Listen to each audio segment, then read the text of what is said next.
anybody with just a little bit of intelligence in Montgomery knows that it's complete bullshit. That means that most of our legislators don't realize that. You're listening to. You're listening to. You're listening to. Y'all are listening to What's Left of the South.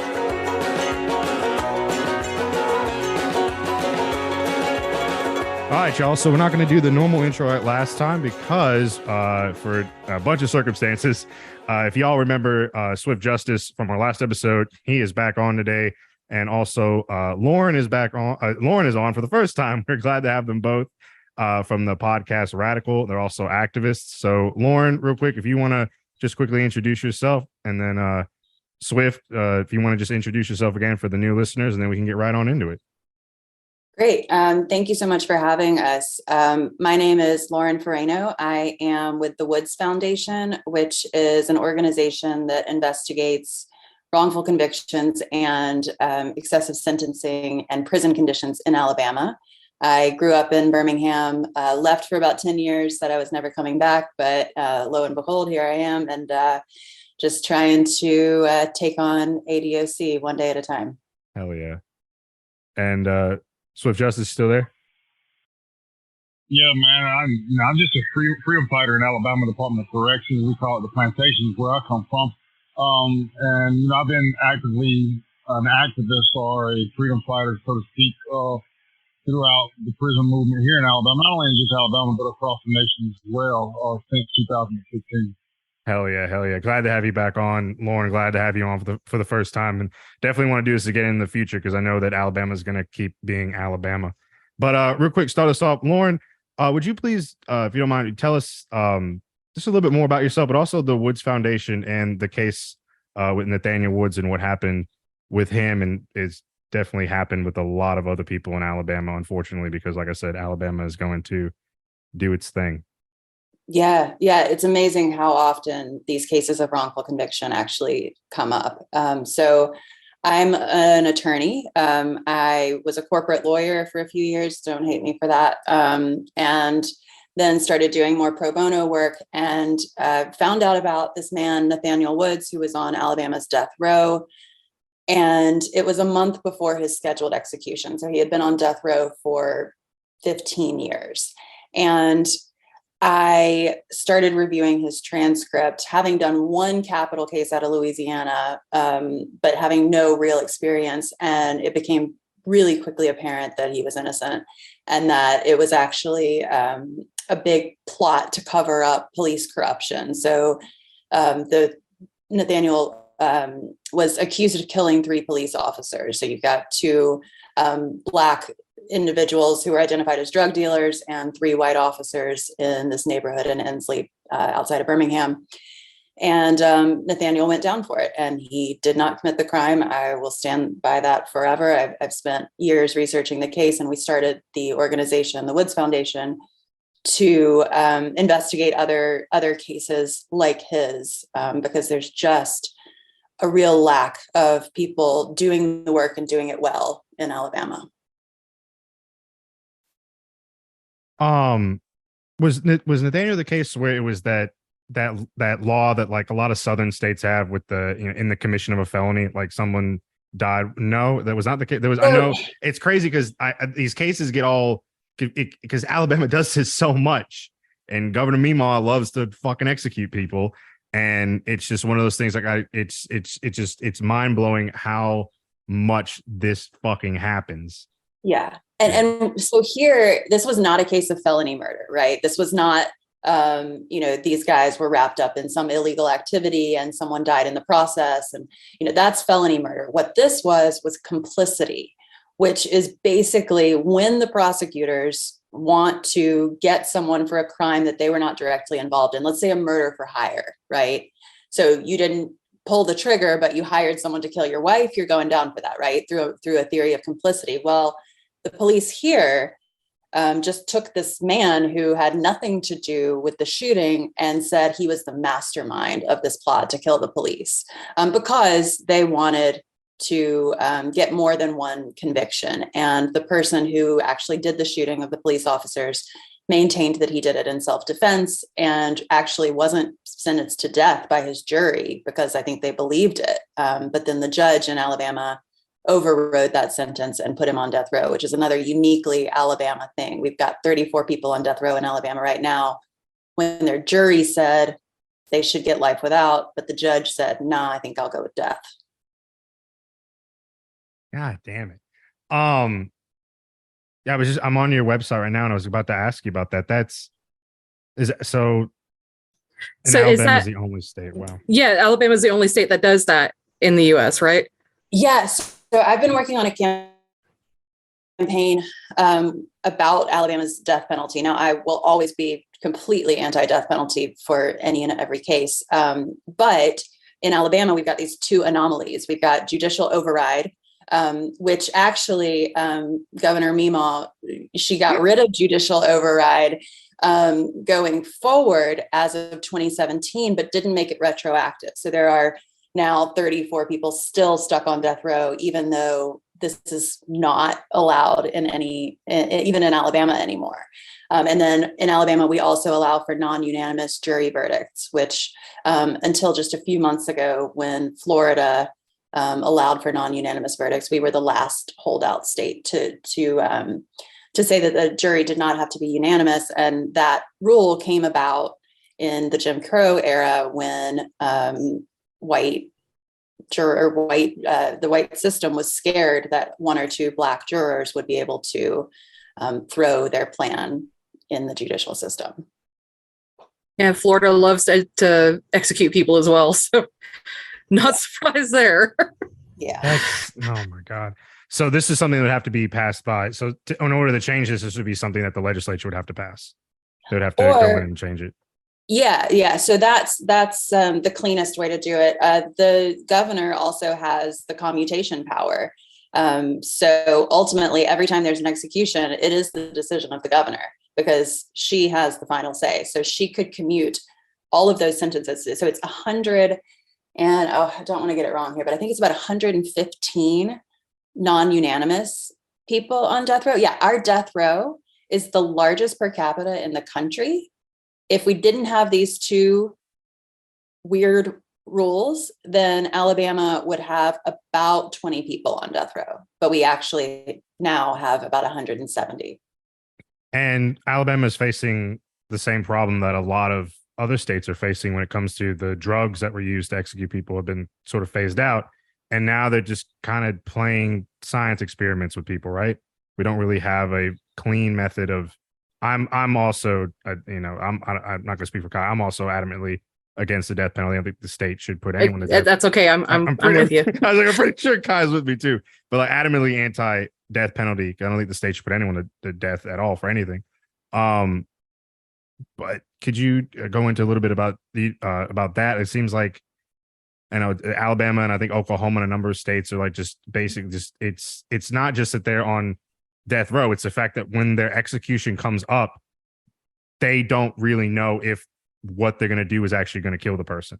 And it could turn into a horrible, horrible situation. And that's happening. Oh, it's crazy. Yeah. In Alabama, the last 3 execution attempts have been botched. The last 2 executions were not completed. So these individuals were strapped to a gurney, left for hours, poked and prodded for hours. And, Steve Marshall's response was, look at what these people did. They murdered someone. They can handle a little bit of poking and prodding. That's not the point to me. I mean, it's a dumb argument anyway, but that's not the point. The point is, should the state be engaged in torture? We are not saying that some of these people, now there are definitely innocent people, Tafaris Johnson from Birmingham being one of them. But even if they did what they did, the state should not be engaged in this behavior. And what Alabama is doing, along with, like you said, Oklahoma and Mississippi is the other, is they are trying to develop this new form of execution, nitrogen hypoxia, which is basically put a mask on the person until they run out of oxygen and they suffocate to death. Never been tried. The experts, quote, experts that Alabama hired have repeatedly been dismissed as fraudulent on the witness stand. So these are quacks, basically saying yeah, this seems like a decent way to execute someone. Because, like you said, the states can't get these drugs. And so what they're resorting to is some really, really shady business. There's just one quick story of this researcher who was in college and went a little rogue, which we're now glad for, but decided that they were going to try to hunt these execution drugs. They were going to try to get some. And so they got in touch with this Chinese company and they were like, we need the drugs ASAP. The company offered to send over the drugs in a diplomatic bag that would not be searched when it came into the country.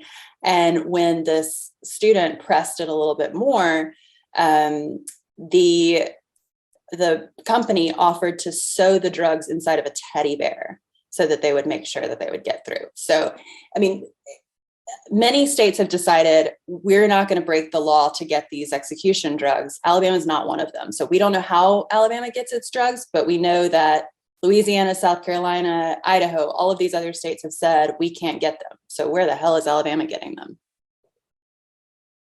them? Wow.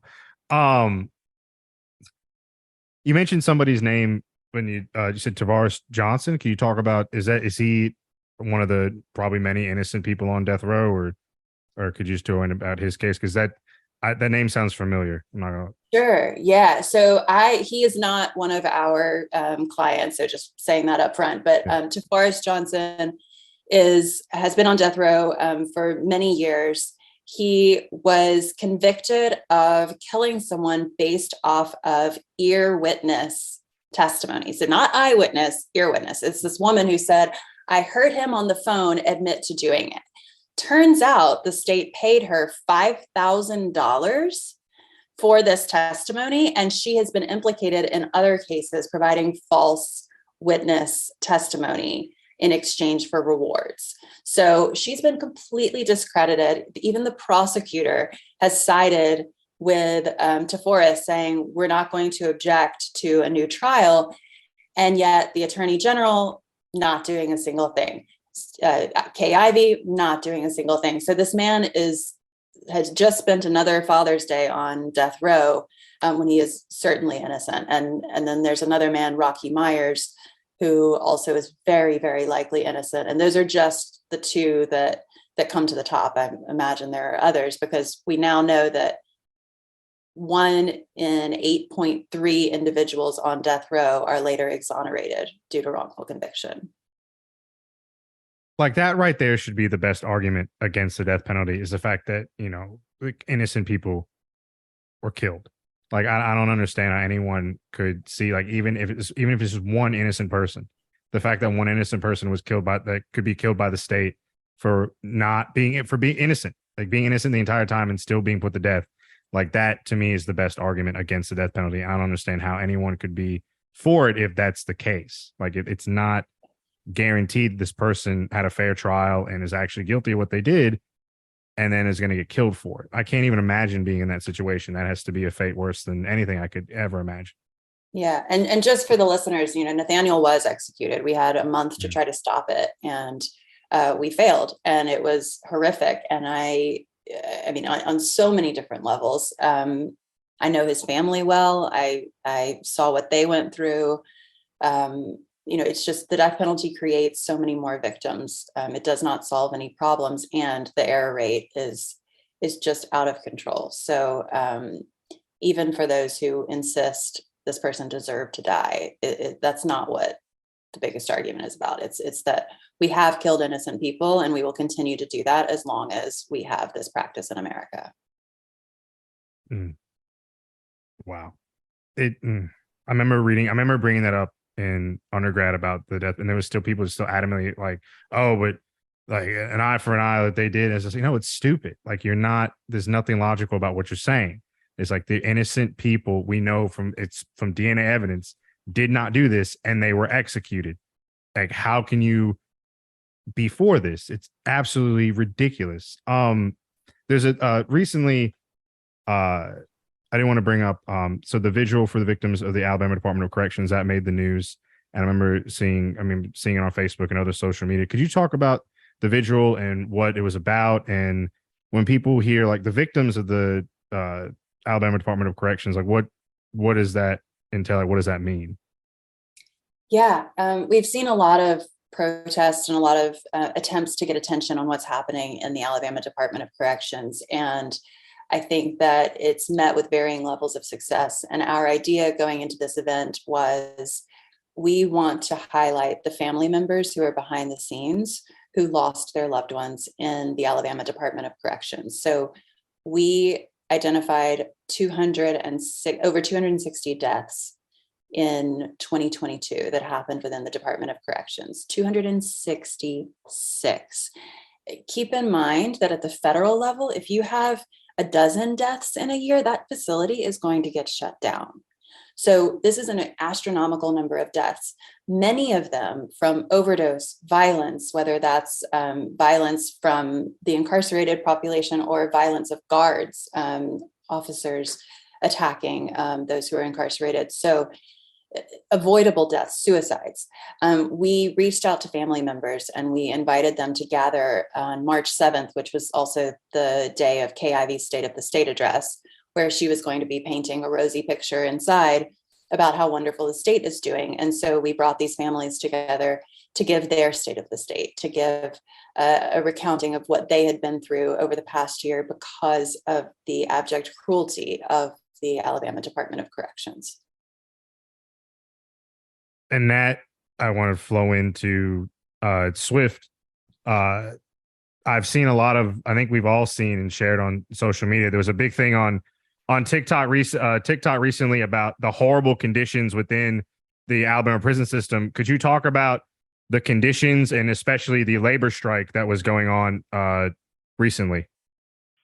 I mean, it's apparent and it's fact that the conditions are the same as they were a decade ago. I mean, and in truth, they have gotten worse. There's no doubt about that.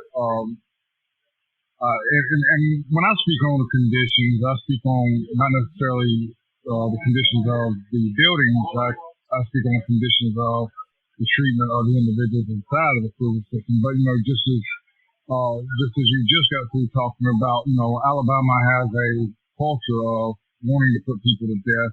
And this is one of the ways that Alabama has been successful in putting people to death without actually putting them on death row. The truth is individuals are dying daily, and more people are dying to go home than they are making parole to go home. And that's a sad situation.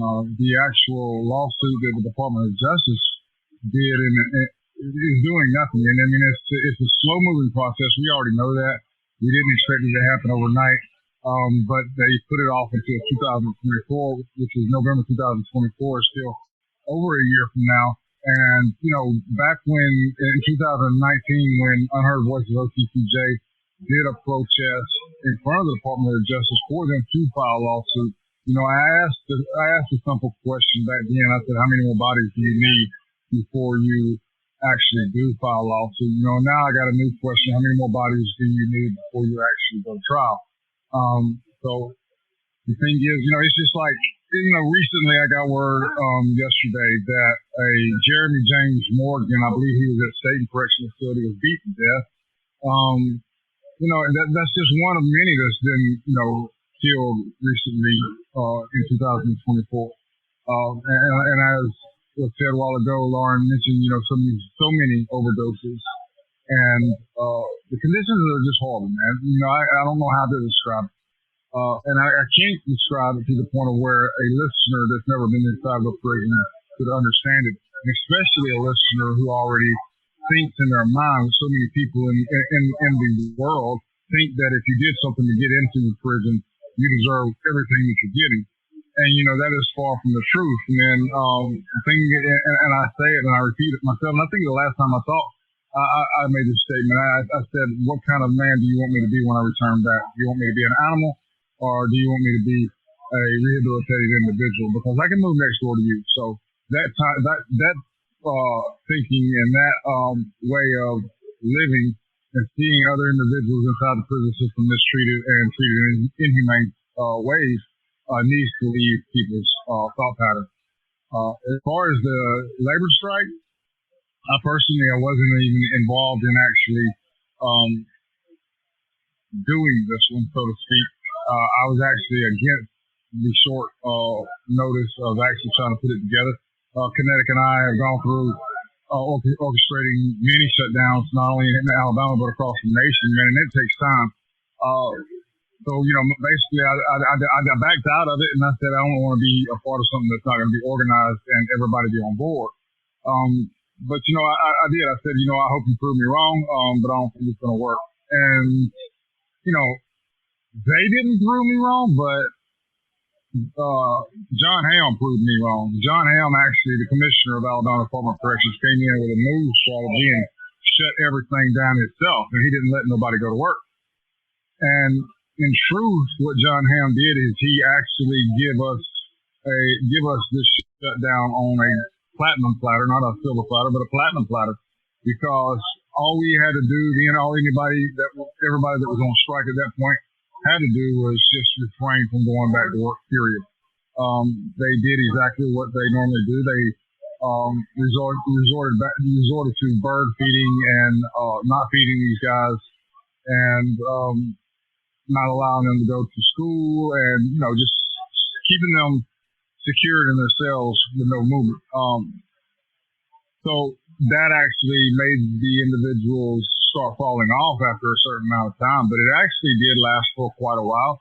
I think it made a great statement, but had John Hamm not done what he done, I don't think it would have been as impacting as it was. When you talk about bird feeding and you talk about like the retaliation by the state, could you go into more detail? Because a lot of people asked me after the first time you came on, like, what, like, when you described like solitary confinement, and you described the torture basically that you and others went through, it was kind of hard for me to take your words and explain it more. And they really couldn't believe that was happening. And like, they believed it, but they just they just couldn't wrap their heads around the fact, like what you were describing. So could you just give us an update from the last time you came on, like when it comes to like retaliation because of the strike, and just anything you can update us on from the last time you were on? Man, definitely, man. When it comes to the term bird feeding, what is meant by that is when individuals on the inside of the prison system, the daily laborers, the ones that actually make the prisons function. I mean, if you believe for one moment that the Department of Corrections officers are the ones who make the prisons function, you're sadly mistaken. Those who are incarcerated are the ones who make the prison function, all the way from the cleaning, the cooking, the stores, the laundry, every aspect of the prison, even in many cases, mail, the outside grass cutting, yard keeping, all these things function in the prison. So what happens is when these guys go on strike and they stop doing free labor, that forces the prison to follow under the Constitution and provide the simple needs. And what the simple needs is that the Constitution requires is a roof over your head, clothes on your back, and 3 meals a day. That's it. Now, when we do what we do, now these officers have to start cooking these meals, start doing our laundry, and they're supposed to start cleaning up. That's not something that they're going to do. Of course, you may believe this if they tell you this, but they don't. They don't come in and clean up. The only cleanup that's going to be done is by those who are incarcerated. But they will go in there and they're going to cook. But I'm going to tell you what they're going to cook. If they do the cooking, they're going to put together a bologna sandwich, maybe 2 bologna sandwiches, and they're going to send it to you.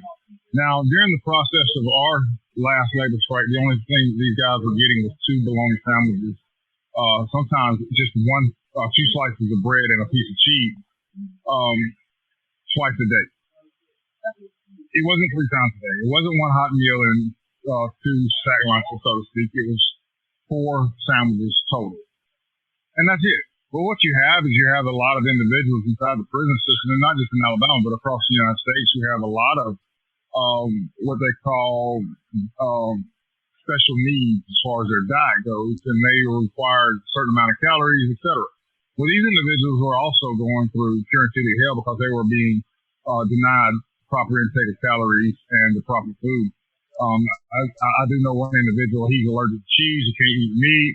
He's pretty much on a very, very special diet, and he was having to eat these things regardless of his health and regardless of what it was doing to him at the time. If he didn't, he was just starving to death.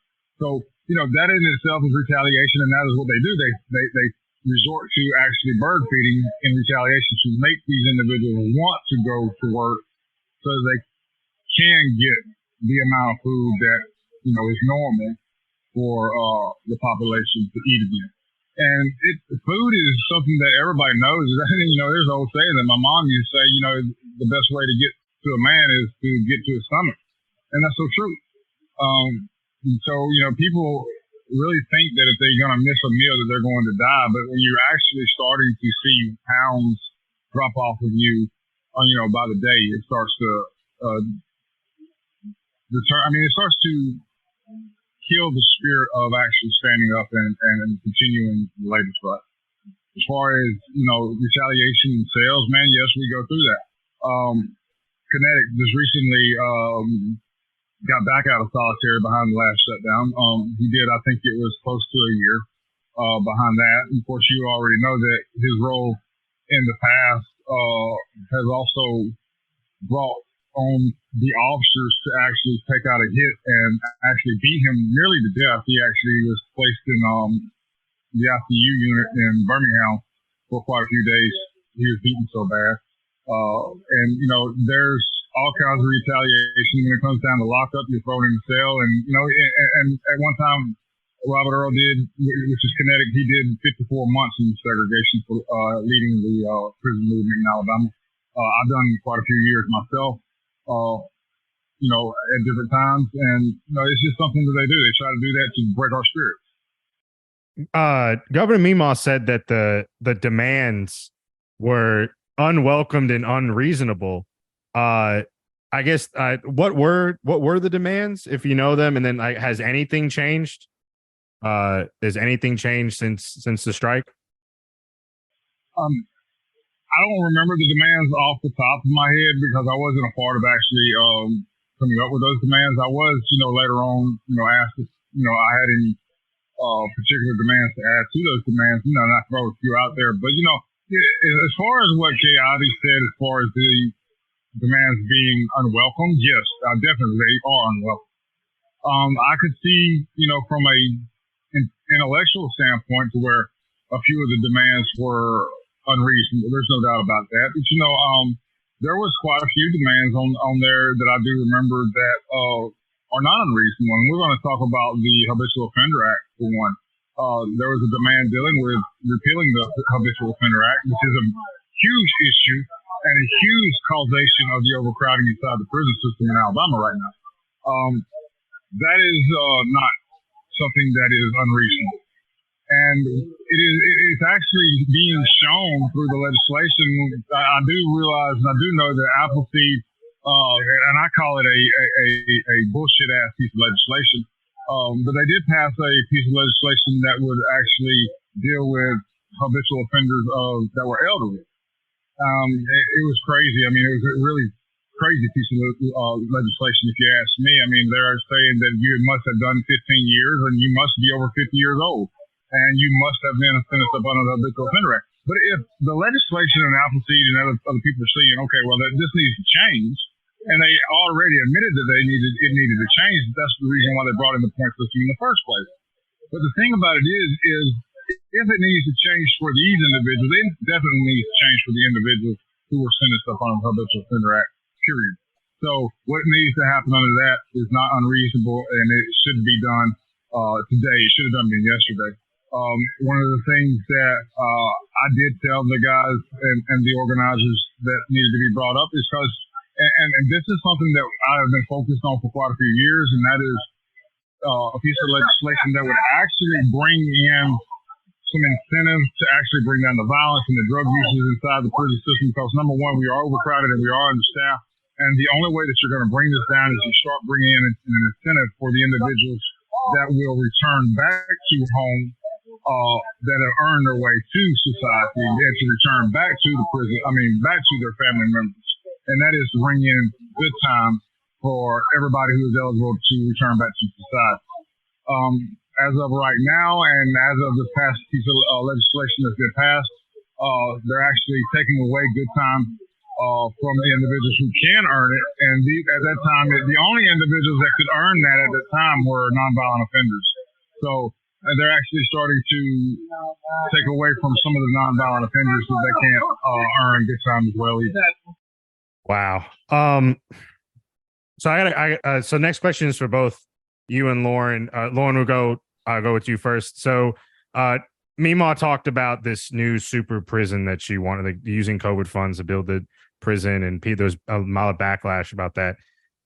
What is this idea that, if we build more prisons, this will solve the problem? It just seems like, it's like when you're planning interstates, like, oh, just add one more lane, it will alleviate traffic, but it doesn't. So it seems like the idea of wanting to build more prisons to somehow alleviate the overcrowding is not going to work. And it seems to be this like perpetual, like, Republican thing that, like, it's just fixing a symptom and not actually like fixing the problem. So would you mind talking about like why they want to build this super prison, and is there any validity to this, or is this just complete bullshit?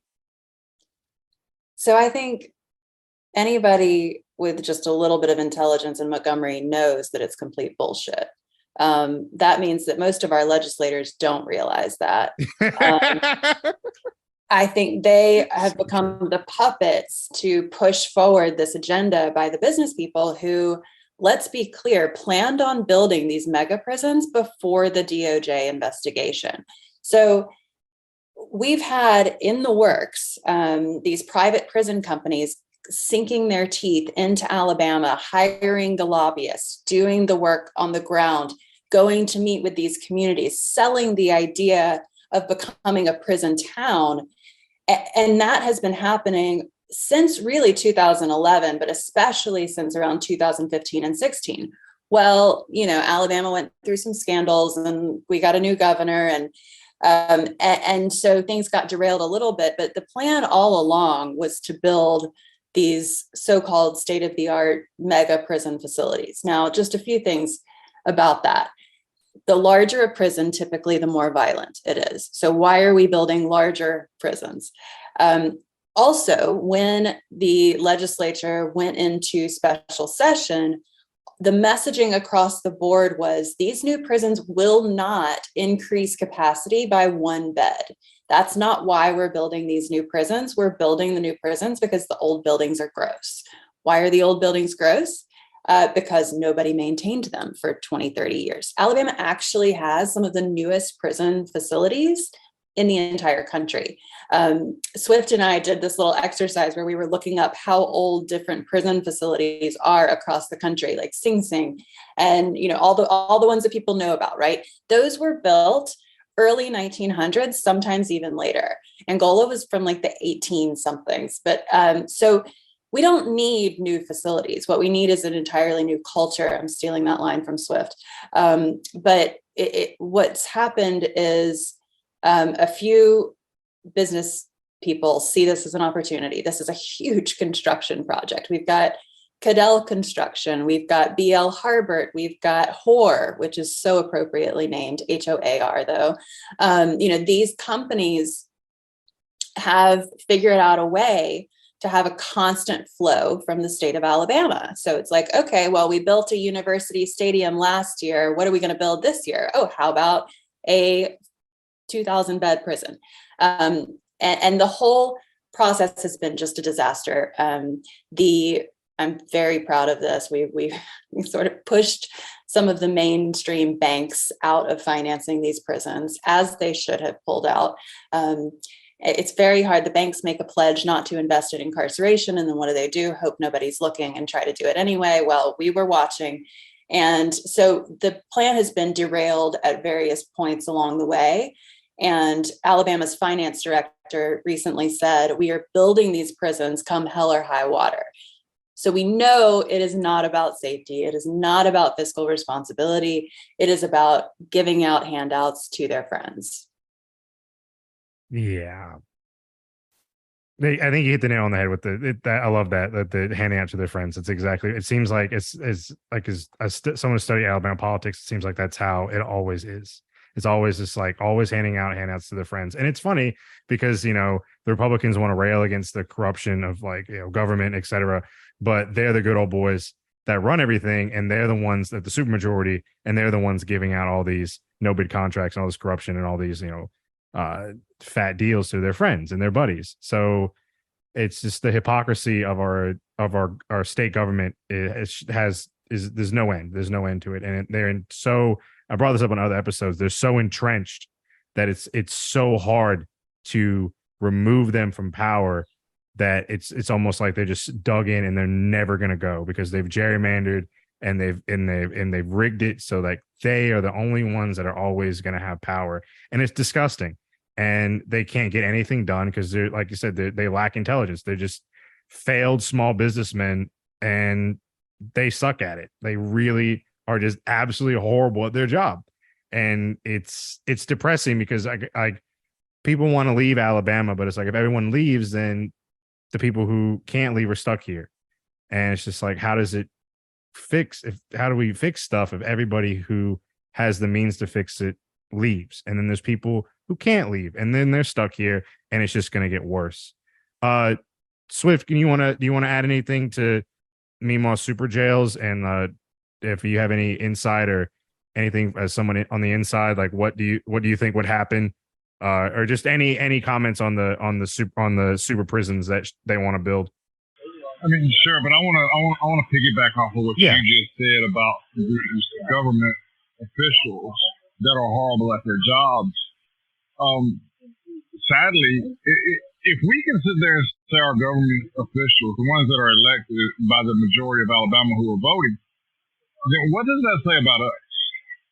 If they're horrible at their job, that means we're horrible at our job too. That means we're horrible at our jobs on voting, and we're horrible at our jobs on kicking their asses out when they're not doing what the people say. But I'm going to tell you something. I preach this all the time. I preach this not only to my wife, I preach it to Lauren, I preach it to anybody and everybody who's on our team meetings. And I say, listen, we are the elite. I don't care who you think is the elite. We are the elite. We just haven't taken the elitism to the simple fact is this, man, we got to turn around and start being better at our jobs as Alabamians and start pushing our government officials to do what we say do. Okay, they're building a mega prison over here with a no bid contract. Why is that? No, we want to know who we want this to be an open bid contract. We got to stop saying, look, we pay our taxes because we don't want to hear about the prison system. That's why we're paying our taxes. We don't want to hear about none of that stuff. They deserve what they're getting out. But to answer your questions, I think, yes, Lauren hit it on the head. The fact is the prison industrial complex is about one thing. It's about money. Of course, we generate money from all different routes. We generate it from slavery. We generate it from these contracts, whether it be from the contractors that are building these prisons or whether it's the contractors that are providing goods for the prisons, such as, for the canteens, for the food, for the clothing, whatever it might be. It's the good old boy system. Let us give these contracts to these people. We're going to get kickbacks. We're going to get all these things. But one of the things I want to point out, Lauren did point out the fact that, the bigger the prisons, and this has already been shown across the United States, especially with these mega prisons, that the violence does rise once they're operating. And that is very true. But one of the other things, too, that also is going to be a huge, especially here in Alabama, with the culture that's going on in Alabama, is going to be something that you will see take place in this facility is the suicide rate go up, because the mental health inside of Alabama is extraordinary inside of these dorms already. So you have majority mental health individuals because you don't shut down all these mental health hospitals out there in society. So you're sending them in prison. So once you start placing these individuals inside of this mega prison, what you're going to have is less officers, because you're not going to have the officers to hire. You already don't have these officers to hire in that area. Right now we're talking about Elmore County. Now, your state correctional facility, Elmore Correctional Facility, Kilby, all these prisons are understaffed. You're not going to fill it up. So what they're going to do is they're going to wind up putting these individuals inside of a 23-hour lockdown facility. Now, if you know anything about solitary confinement is a 23-hour lockdown procedure. And majority of the individuals that are on death row and in these lockups, segregations, they don't get their hour a day. They may be lucky to get an hour a month. And the reason being they don't get this is because the simple fact is there's an iron curtain to society. And although the law says that you have to get 1 hour a day, doesn't mean they're going to do it, because as long as these guys stay ignorant and do not have access to the court system, and the PLRA pretty much eliminates individuals being successful to go through the court system to sue about these type of things, the society is not going to know that these things is not taking place. They're not going to know that these guys are being mistreated. They're not going to know that these guys are committing suicide. They're not going to know that they're overdosing. They're not going to know that these guys are killing each other. And the only reason that they're knowing these things now is because of the cell phones that's been throughout the state of Alabama over the years. We use them as a tool. But see, that's another thing. The reason why they're wanting to build this mega prison is because they're going to want to build this mega prison so they can keep the cell phones out, and it can be exposed no longer on how much mistreatment is going on. See, there are so many other reasons that are going on. Yes, I agree 100% with what Lauren said and what you said a while ago. This is about the good old boy system, but they also want to make that iron curtain a whole lot tighter and keep people out of their business. I didn't even think about that with how much, like, going back to what I talked about, how these TikTok videos and Twitter and Facebook and Instagram and how the news, how it gets out that the horrible conditions in Alabama prisons is not necessarily through, we say, traditional media.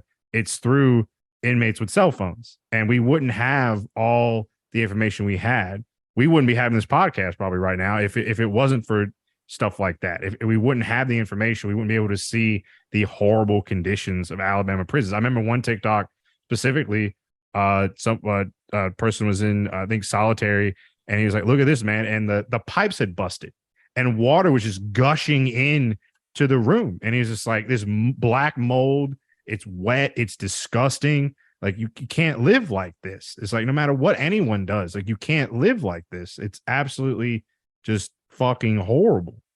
Lauren, you mentioned something about the DOJ investigation. When I tell people that like Alabama's prisons have come under like federal jurisdiction a number of times throughout the history for like how horrible they are, you probably know you definitely know a lot more than I do about this. So could you explain like what it means, like when the Department of Justice, why they had to step in and what happens when they step in, and then why do they end up leaving and things just go back to how shitty they were before?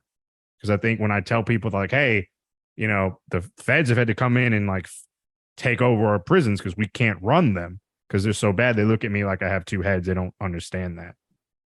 Yeah. So we have this thing called the Constitution, right? Where we're supposed to Allegedly. Yeah, right. We're supposed to recognize these like very basic rights that every person has. And a prison system is essentially the state taking control of that person's life, right? And they have responsibilities that come along with that. Like Swift was saying, the basics of providing food, supposedly a safe living environment, that sort of thing. Well, when those civil rights are not being met, the Department of Justice can come in and investigate. And they've done that really throughout the 50s, 60s forward. And they've looked at different prison systems or particular prisons that have violated people's constitutional rights. This investigation that the DOJ has launched against Alabama is the first of its kind because it's the first that addresses the entire state prison system. So in other jurisdictions, in other states and territories, the DOJ has said this prison or this collection of a few prisons within the state is falling below the constitutional standard. Well, here they said the entirety of Alabama is below this standard. And so DOJ has a few things that they can do and a lot of things that they can't do. They release a findings letter where they investigate. They have the power to go in and inspect facilities. And DOJ released 2 letters about Alabama, one that addressed the violence, the suicide rate, and the drugs, and then a second report that specifically focused in on excessive use of force by the officers against the incarcerated population. So they singled out that these guards are just acting recklessly, violently against the inmate population, and are well beyond their constitutional right to use force to maintain control. So then after Alabama looked at these findings letters, they hired this very expensive attorney, Bill Lunsford, who has made $17 million in the past 4 years defending the Alabama Department of Corrections. That's $17 million, taxpayer dollars. And Bill said, hey, there's no problem here. So let's fight this because we're Alabama and we like to fight the federal government. So Alabama has dug its heels in and said, we are not budging. We are not admitting we have a problem. And then the DOJ decided to file a lawsuit under CRIPA, which is the Civil Rights of Institutionalized Persons Act. So now we get to go through like a 3-year discovery process before we get to a trial. So meanwhile, people are dropping like flies. And the DOJ is like, well, I don't know. We can't really do much more. We're just following procedure. So ultimately, DOJ is this is what happens when DOJ investigates a prison system. Most of the time, the state sort of tucks its tail between its legs and decides to build more prisons because they said, oh, that'll fix the problem. Here, Alabama is doing one of those things by pushing forward this prison construction plan. But Alabama is really testing new waters here by bringing this case to trial. It's set for trial in 2024. But as Swift mentioned, there's this thing called the Prison Litigation Reform Act, the PLRA, that basically says, okay, you want to sue because of cruel and unusual punishment. You want to sue because your constitutional rights are being violated. Well, you're a prisoner, so you get less. You get less rights. You have to do all these additional things. You have to jump through a million hoops. And our standard for you is going to be very different. So that's a remnant of 1990s tough on crime legislation that makes it very challenging to achieve anything in court for these prisons, which is why I'm a very disgruntled and frustrated lawyer who sort of tries to pull at the different levers, but ultimately it's going to take a lot more than the DOJ. It's going to take a lot more than any one court case or even a handful of court cases to make real change. I did not know that it's usually like it's the entire. I didn't know that normally in other states it's like 1 or 2 prisons or a few that are like, oh, these are problems and you have to fix them. But in Alabama, it was the entire system. That is just mind-boggling.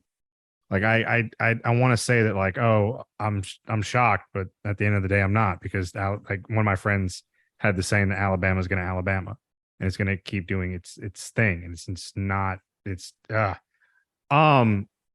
you mentioned the violence with the guards, and I was reading a report about an LA County with the sheriff's departments when they run the county prisons, how they're infested with like white supremacist gangs and how they murder people and they just beat the ever living shit out of people. And it seems like it's like this is a nationwide problem, that the violence that is being perpetrated against incarcerated people is becoming worse and worse. And it just seems that like they're just viewed as not human. Is it just viewed as just as basically just property of the state that can be abused and can be beaten and can be killed like slaves? It just doesn't. This does not matter. And the fact that this is still happening in the quote unquote greatest nation in the world is sickening. And I would definitely want anyone listening to definitely go read. I think there's a Rolling Stones article about the LA County prison system, about the gangs that have infested that sheriff's department, and how like neo-Nazi gangs that would just literally just beat people to death. And they had tattoos, and it got all the way up to, I think, the chief the deputy, and then like the main deputy, and then now he's the sheriff. He's the actual sheriff of LA County, has a tattoo from a white supremacist deputy gang. And it's just it's absolutely sickening and mind-boggling. Yeah, to me, it's like, you hear this expression, there are a few bad apples, right? And the reason why that's just not true is because it's the entire culture of silence when someone does something wrong, of ignoring things when everything's going to shit. And in Alabama, and like you just mentioned, promotion to keep people quiet, or promoting those who are most violent in the system. And we see that across Alabama. It's at the same time, these officers are in this hellish environment that the incarcerated people are in as well. And so you're adding trauma on trauma on trauma, and you're asking these overworked people who are typically, this wasn't their dream job growing up. And you're putting them into a really dangerous, impossible situation and asking them to make good choices and do a good job. So I'm certainly not excusing any of that. But I think it's important to realize that if people care about supporting law enforcement, they should also care about doing something about these prisons. They should also care about police reform. They should also care about these issues that make it more possible for these people to show up and actually contribute to rehabilitation, or actually make a community safer, because that's not what's happening right now. If I can piggyback off of what Lauren just said, and you just said, you're talking about the LA Sheriff's Department and, the culture of the white supremacy. We hear a lot of talk of dealing with racism and white supremacy inside of our law enforcement all over the nation. And I want to go ahead and set something straight, too, because this is something that we don't talk about very often, because it's a real sensitive topic. But here in Alabama, I want to show a very, very close relation to this Nazi power, white pride power thing that's going on. But inside the ADOC, I don't know, there's a whole lot of my comrades throughout the prison system that know that this is true, but, majority of the white folks have left the prison system, and Grant Culver brought in a brand new culture. And what you have now is a system that is being ran majority by the black community. Okay, but what you also have is a culture of gangs inside the officers' uniform. And these officers are bringing this culture and treating the prison system as, hey, this is the street and this is how we're going to run this. And that is something that is not being talked about at all. And it's talked about on the front as far as myself, Kinetic talked about it a time or two. But the thing about it is this is a culture that has taken reverse in Alabama than what it is inside of these other states. So don't think for one moment that it can't happen like that. And it is happening like that. We have seen on multiple occasions where officers were gang related, that were involved in beatings and killings. But is it something that's being talked about in the media? No, it's not. It's not even something that people like to even bring up, because they're not even, I don't know, maybe they're wanting to save themselves from being attacked by the black community. I don't know. I don't care. I'm not scared to sit there and say that the same culture is embedded in ADOC, just on a different level. So obviously, yeah, you're right. You don't hear about that in the news. Swift, if you do you want to go deeper into that? Do you want to? I mean, obviously, this is a platform for y'all to talk about whatever y'all want to. Do you want to go into that more? Do you want to where people could like find more information on that, or anything? I mean, personally, I don't think they're going to find more information on it, because it's not something that's talked about. I mean, literally, people shun away from talking about it. I mean, there's certain things when it comes to the criminal life that we just don't talk about anymore. And there's certain things that in society, well, we can't talk about this, we can't talk about that, and I'd be down if we should bring up anything about this or that. I mean, and the thing about it is we have to stop being scared. And maybe if you want to know more about it, why don't you ask the people that are inside the prison system? If you know somebody that's inside the prison, ask them. Hey, are there some gang-affiliated officers? I mean, there's some Bloods and some Chris's and Disciples. There's all kinds of gang-related individuals inside the prison system. And what you see is you see favoritism. You see you see individuals who are going to be doing this for this group, that group. And it is what it is. And it's the same culture as what you just described in California, just on a different cultural level. Now, all because it's a different racial group doesn't mean the culture is not the same. The culture is the same. And the sad part about it is, once that culture is brought into the prison system, it's just like with the California aspect, when you got the white supremacists or you got white gang members who are officers and shit like that. What you're going to have is the black community inside that prison system is going to catch pure and see they fucking hell, and your whites are going to gain favoritism. And it's going to be a reverse cycle in Alabama. And what you see a lot, I mean, you see white guys all the time inside the prison system getting their heads busted by these officers.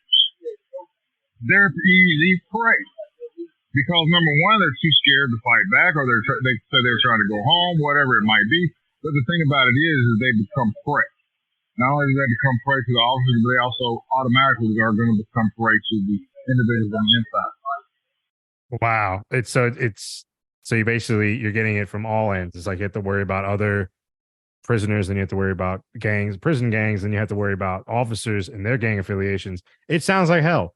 It sounds like absolute hell. I'm not gonna, like, it's just even from just remembering from the first episode, how just like how horrible it was that you described the conditions. It just seems like there's no relief. It just continuously is going to be disgusting. And I wanted to kind of flow into something that a lot of people I don't think know about, is that Alabama has one women's prison, Tutwiler. And Lauren, I want to ask you, someone who works with incarcerated people, we've heard like the conditions inside men's prisons, but when it comes to the lone one women's prison we have in the entire state, like, is it just as bad, if not worse, in Tutwiler than you would say, like, Kilby or Atmore? So and if there's other things that are going on with behind those bars that we don't, that's not getting pushed to the front, like it just seems like for one women's prison to serve the entire state of Alabama that is in Elmore County. So if you live in Huntsville and you have to drive 3 hours almost to see a loved one and then back, and it's crazy. So if you know anything about like inside what's going on in Tutwiler, we like to definitely know, because a lot of people don't realize, like I said, there's only one for the entire state. Tutwiler was the prison that initially attracted the federal government to look at Alabama, because of the sexual assault cases that were coming out of Tutwiler. Women were becoming pregnant, having been in prison for years. So they were being either raped by the officers, or the officers were using their position of power to have sexual relationships with these women. There was no culture of reporting when these things happened. People were just shuffled around. And that is why DOJ initially started looking at Alabama. EJI was instrumental in getting some attention there. And the governor at the time, Governor Bentley, did try to make some efforts to have a new facility built. Again, my problem with that is this is not about the facilities. This is about those who are in power. So there was some cleanup done at Tutwiler. And the word is, I'm not going to vouch for how on the money this is, but this came from a police officer in Montgomery, that when those officers who were fired for sexual misconduct at Tutwiler didn't have a job, they got rehired by the Montgomery Police Department. So there was a sort of an influx from Tutwiler to the MPD. My understanding, so I'm not as connected to Tutwiler as I am to the men's prisons, because my understanding is that Tutwiler has seen some improvements. Now, they do definitely have the drug issues that the men's prisons do, not to the extent and not with the severity of the substance. Like in the male prisons, it's Flocka, it's fentanyl, and it's a lot of really intense drugs. And in Tutwiler, it's a little bit more like recreational use, is my understanding. But I'm also, just to be fair, I'm speaking from a place of ignorance here. So I do know a few women who are incarcerated there. It's certainly no walk in the park. And like you mentioned, just the idea of having a single facility where you have someone who could be in for possession and also having the death row for women in the same facility makes it very difficult to manage the population and to make sure that people are appropriately distanced from those that they need to be distanced from. But really, it's the men's prisons, the absolute violence and neglect of what's happening there that is the most insidious. And also, I frankly think it's easier to pitch to a room full of male politicians like, hey, maybe we should take care of the ladies. I think there's this sort of like some, I don't know, fucked up mentality of these men that they're going to watch out for the women, even if they are criminals. But that sort of sympathy does not exist at all for the men's prisons. And so for that reason, I see the men's prisons as a much larger problem. If I may give a different viewpoint from what Lauren has described, because I can't expect Lauren to ever be able to see things from the way that I see it, because I see it from a different world. But one of the reasons why you don't hear, because I think that Tutwiler is much worse than we actually think. And the reason that we don't think it's that bad is because we're not hearing much about it. One thing that you're missing all over the social media is anything about Tutwiler. And the reason why you don't know anything about Tutwiler on the social media platform that you're hearing on the mail platform is because the cell phones don't exist inside that prison. They have that up under a wrap.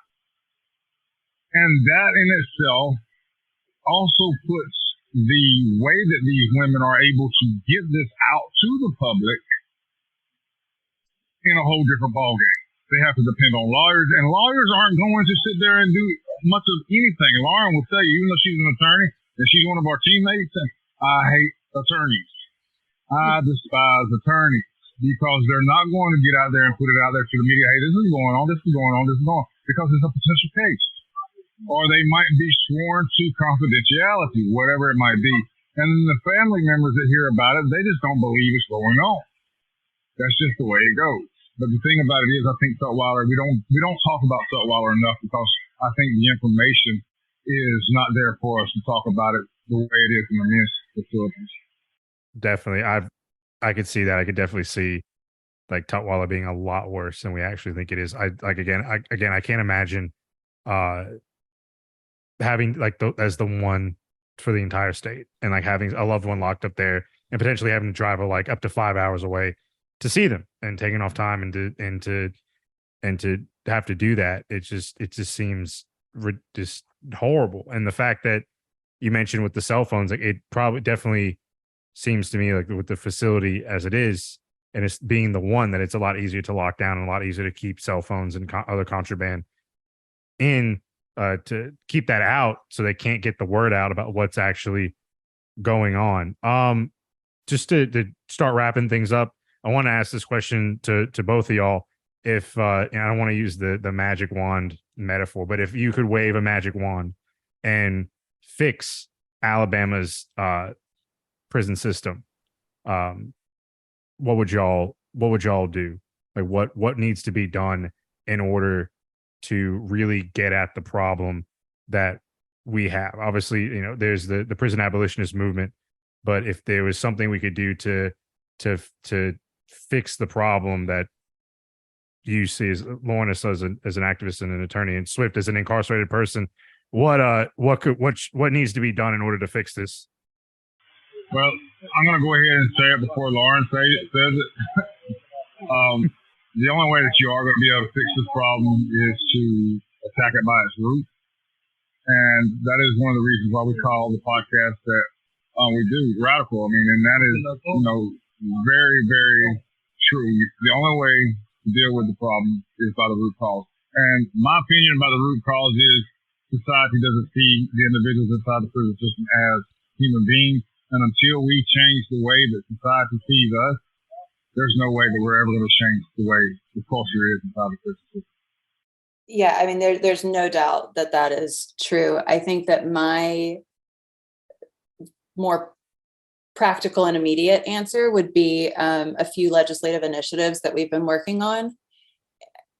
To me, good time that Swift talked about earlier is so critical because it gives the individuals who are incarcerated control over their futures again. If they are invested in changing their lives, in taking courses, in being involved in drug treatment or anger management programs, they're going to exit on the other end as much in a much better position to succeed.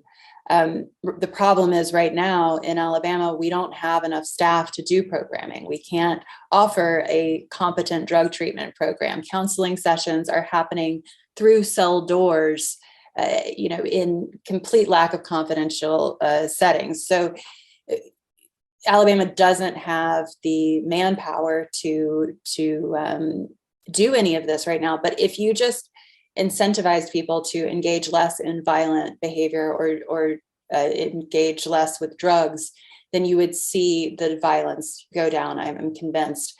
If you reversed Alabama's Habitual Offender Act, which is one of the harshest in the country, you would see people all of a sudden can see that light at the end of the tunnel, and that's going to impact behavior. And I think that, yes, that's actually sort of trimming from the top of the tree instead of getting to the root, but you could start showing people in society, hey, look, people are people and they respond to incentives.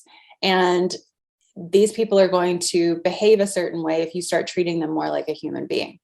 And I think that would allow society to see, like, hey, most people in prison don't want to do all this shit. Most people in prison want to get back to their families.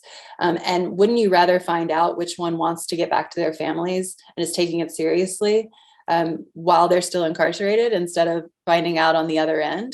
So that, and in order to change good time, we also need it to be rewarded with parole. So we need to address parole issues. So parole, repealing the Habitual Felony Offender Act, and beefing up good time, making it more available, I think would be some immediate changes that we will be pushing for that would have some impact on what we see unfolding in Alabama. Real quick, last thing. Thank you all. Thank you both for coming on. Where can folks find y'all, the podcast? What can folks do to help? And like I said, where can we find more information, and how can folks help y'all, and where can we find y'all? Yeah, so thewoodsfoundation.org, you can reach me. And then for Swift's organization, Unheard Voices of the Concrete Jungle, it's uvotcj.org. We welcome any comments and any sort of willingness to contribute. We need more boots on the ground. We need more people educating others about what's going on.